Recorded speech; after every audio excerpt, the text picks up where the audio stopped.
Hi friends, ఈరోజు వచ్చేసి నేను బ్రేక్ఫాస్ట్ రెసిపీ చూపిస్తానండి. ఇది వచ్చేసి 5 రకాల పప్పులతో చేస్తామండి. ఈ దోశ చాలా టేస్టీగా ఉంటుంది.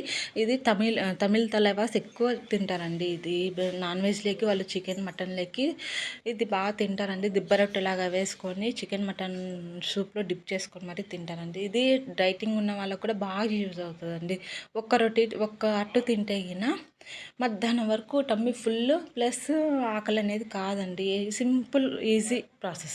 ఏం లేదండి, మనం మార్నింగ్ చేసుకోవాలనుకున్నాం అనుకో బ్రేక్ఫాస్ట్కి ఇది నైట్ టైం అండి. ఒక పెద్ద గ్లాస్ నిండా బియ్యం తీసుకుంటే చిన్న గ్లాస్ నిండా వచ్చేసి ఒక గ్లాస్ కందిపప్పు, ఒక గ్లాస్ శనగపప్పు, పచ్చిశనగపప్పు, ఒక గ్లాస్ వచ్చేసి అలసందలు, ఒక గ్లాస్ వచ్చేసి మినుములు, ఒక గ్లాస్ మినపప్పు అయినా వేసుకోవచ్చు, మినుములు అయినా వేసుకోవచ్చు.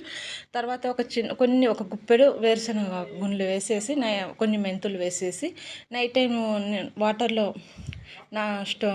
నానబెట్టి పెట్టుకోవాలండి. పెట్టుకున్న తర్వాత మార్నింగ్ అవి వాష్ చేసేసి ఒక 4-5 టైమ్స్ వాష్ చేసి అందులో వచ్చేసి పచ్చిమిర్చి వచ్చి నేను కొంచెం కారం ఎక్కువ తింటామండి, అందుకోసం మేము వేసాము. మీ టేస్ట్కు అనుగుణంగా మీరు పచ్చిమిర్చి వేసుకోండి. పచ్చిమిర్చి, అల్లము, తెల్లగడ్డలు వేసి కొంచెం ఉప్పు వేసి మిక్సీ కొట్టి పక్కన పెట్టుకోవాలండి. దీంట్లోకి చట్నీ నేను చెప్తా చూడండి.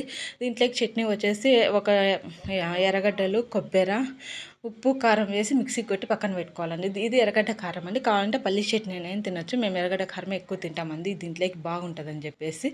కొంచెం పిండి వచ్చేసండి దోశ వేసేటప్పుడు మనము కొంచెం గట్టిగా ఉంటే గినండి క్రిస్పీగా వస్తుందండి దోశ. లేదు మాకు క్రిస్పీగా ఏమొద్దు, మేము పండ్లు లేని వాళ్ళం, మేము తినలేమనుకుంటేనండి కొంచెం దోశ పిండిలో వాటర్ వేసేసి మన దోశ బ్యాటర్ ఎట్లా కలుపుకుంటామో అట్లా కలిపేసి వేసుకున్నా కానీ బాగుంటుందండి. కానీ ఏ టైంలోకైనా సూపర్తో ఉంటుందండి. డైటింగ్ చేసే వాళ్ళకి బాగా యూజ్ అవుతుందండి. 5 రకాలు వేసి మనము పప్పు చేస్తాం కాబట్టి అండి ఈ అట్టు చాలా బాగుంటుందండి. ఈ అట్టు టేస్ట్ వైజ్గా సూపర్. పిల్లలు కూడా పెద్దలకు కానీ ఎవరికైనా నచ్చుతుంది, బాగా తినచ్చండి. ఇది తమిళ తలవాస్ బాగా ఎక్కువ చేసుకుంటారండి. అంతే, సింపుల్ రెసిపీ. బాయ్.